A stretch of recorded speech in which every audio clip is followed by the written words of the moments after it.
of Indiana County, WCCS 101.1 FM, AM 1160. Kind of move this thing out of the way here so that people on Facebook can see Mike Baker standing over there. Not allowed to hide around these parts. I hear you. Good morning, Todd. Good morning. It's good to have you with us. Our conversation with Mike Baker and Katelyn Metz from CORE, the Center for Organ Recovery and Education, brought to you by Marcus & Mack, a law firm representing injured people. Good morning. Katelyn, it's good to see you. It's great to be here. And it's good to have you both with us here today as we talk about something that is very, very important. We'll hold this up for the video there. CORE, the Center for Organ Recovery and Education. You both are big, high-ranking bigwigs with CORE, huh? I don't know about me. Mike is. I don't know about me, though. I have the pleasure of being chairman of the board for CORE. Mm-hmm. I've been on the governing board now this is my 7th year, and I was on the advisory board before that. Mm-hmm. So organ and tissue and cornea donation has been a passion of mine since I was county coroner. Yeah. And it still is today. Yeah, and Katelyn's being modest, but tell us what Katelyn does with CORE. CORE. She is our community outreach coordinator. Yep. She is the face of CORE. Oh, yeah, thanks. And we're lucky to have Mike. He's been such a great partner over the years. You know, we count on our county coroners to help us facilitate that donation process and give our families the opportunity for their loved ones to be organ donors. Well, it is such an important thing, and when you hear the statistics of the number of people on waiting lists for whatever organ you're thinking about, it can be heartbreaking because you realize that there's a chance that these people could be helped, and unfortunately, it doesn't always happen for them in time. But Katelyn, you know that this is, there are people out there that they can make a difference today, can't they? I mean, there are so many ways you can make a difference for this. I mean, before you do anything, stop what you're doing right now. I mean, after this segment, of course, but go online and register as an organ donor if you've not already done that. You can easily go to registerme.org/core and register. You can register at the DMV. People can even consider being living donors. I was just talking to Mike about my husband who went to IUP 30 years ago, and he's a living kidney donor. He donated his kidney and saved his sister's life. Mm-hmm. About 10 years ago. They're both doing great. So there's so many things you can do. You can register. You can consider living donation. You can just talk to your family and friends about why this is so important. Share it on Facebook. Yeah. Today is Blue and Green Day, the day we celebrate donors across the country. What better day to do it than today? And you got blue and green on. I do. I'm ready. Yeah, I got green in my tie today, just so you know. I don't see any green in there. Well, my wife said there is, and I don't have any idea. Katelyn, that's an interesting story about your husband. Mm-hmm. And Mike, you can address this too, because 30 years ago, 40 years ago, it was much more difficult to be an organ donor. The standards that had to be met were different. My brother needed a kidney. 7 kids in our family. Every kid got tested. 1 came up as a match. And that donor kidney is keeping my brother alive today, and that was back in 1991, I believe it was. It's amazing, life-saving. But now, if all of those kids from one family were to go in and were to get tested to see if they would be a donor match, they would be more likely to be a match because of the way the science has progressed. Am I correct in saying that?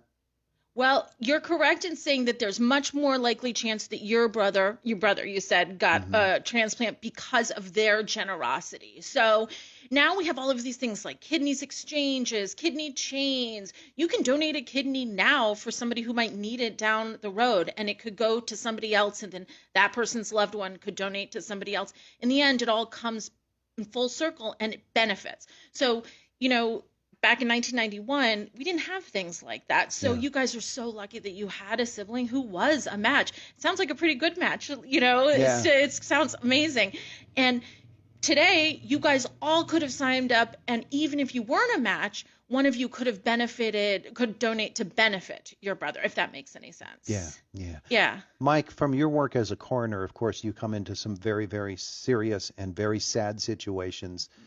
And the opportunity to turn somebody into an organ donor is certainly in that circumstance not going to make it a happy occasion, but it's going to relieve some pain for a lot of people. Yeah, well, that's absolutely right. And I had that opportunity countless times to like you said, that doesn't turn around and make it a good thing, but it can help families cope a little bit. And it's funny that you say that, and I'll just tell you a very quick anecdotal story. If you were to walk into my office from the time I was coroner until what I do now, Mm-hmm. you'll see a picture of Peter Falk, Columbo, up on the wall. Mm-hmm. And if you've ever watched that show, you'll know that Peter Falk would always kind of like be bantering back and forth with the suspect and not quite making the arrest. And then he would go over and he'd put his hand on the doorknob and he would turn around and he'd say, just one more thing. Uh-huh. And that's exactly why his picture is in my office today. Because when I was coroner, when I was dealing with a family, I'd say, one more thing. Mm-hmm. Would you like to participate in the organ and tissue donation program? Yeah. And people were very responsive. I seldom remember a time when I had someone lash out about that. Yeah. We had so many people who were so generous at the worst part of their life. Mm-hmm. And there's a lot of people in Indiana County who have benefited from the work of CORE, Mm-hmm. and who just, they're alive today because of the work that our people are doing.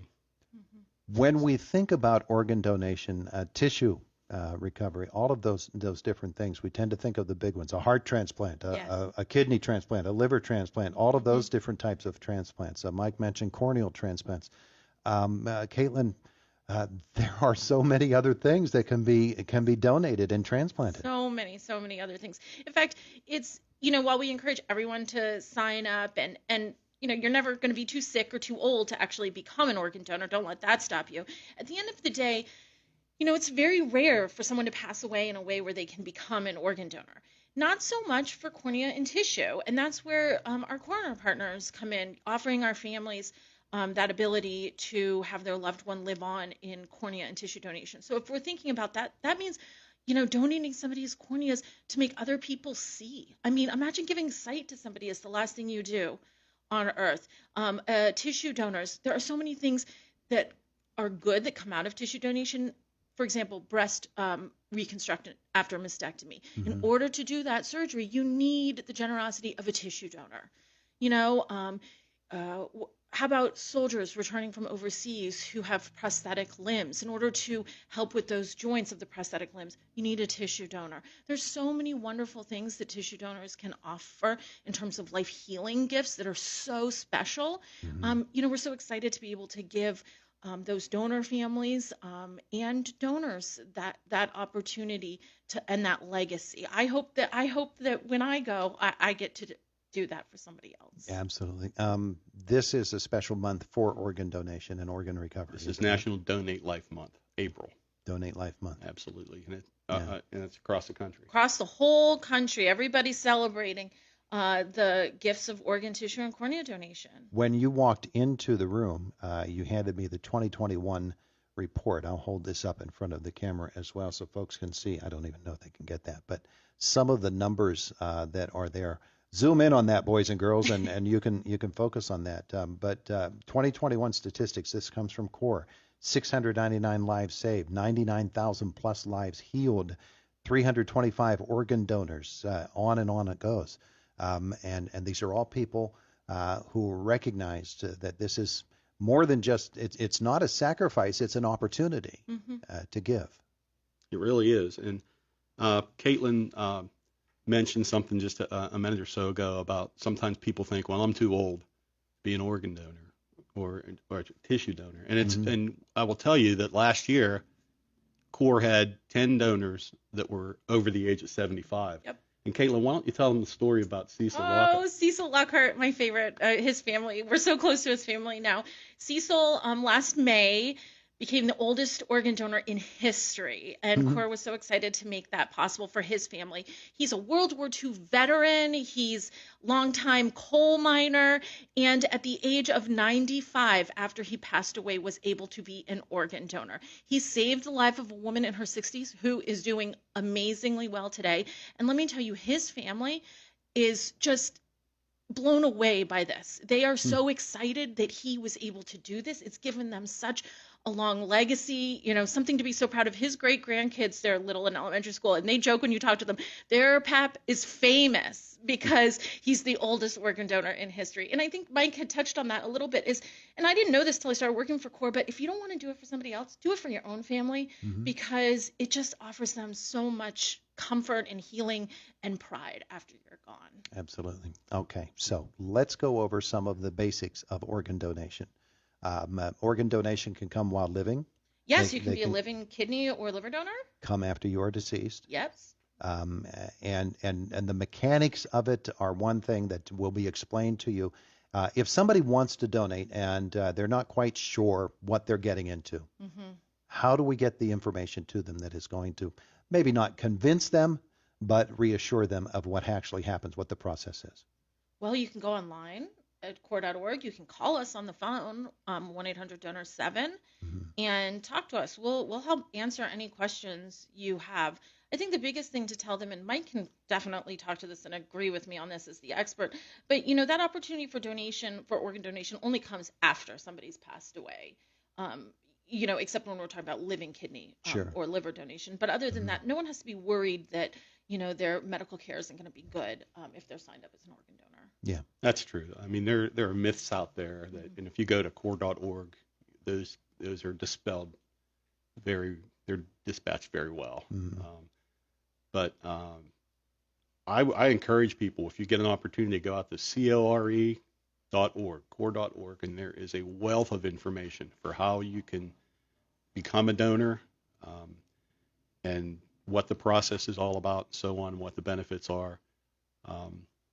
It's just an amazing way to give. And the gifts are priceless. Cecil Lockhart, at 95 years old, donated a liver and saved the life of that woman. Isn't that amazing? God bless him. Yeah, absolutely. So there are probably people that you're going to walk past on the street today who have either donated or been the recipient of a donation. Everybody knows somebody who has given an organ or received an organ, and certainly we want people to take it seriously. And it used to be, we thought, well, next time I renew my driver's license, I'll mark it down. No need to wait, right, Katelyn? Right. Core.org/register or registerme/core. You can go and register. It takes, 2 minutes to do it online. Yeah, you can do it in under 2 minutes. Yeah, and you should also make sure that your family knows your wishes as well. Absolutely. I mean, it's a discussion that you need to have with your family, so that if there's ever any confusion at the time, you've already talked about it. You already have a plan mapped out. Your wishes are known. That's correct. Beautiful. Mike Baker, Katelyn Metz, thanks so much for visiting with us today. We appreciate it. Thanks for having us, Todd. It is the voice of Indiana County, WCCS 101.1 FM, AM 1160.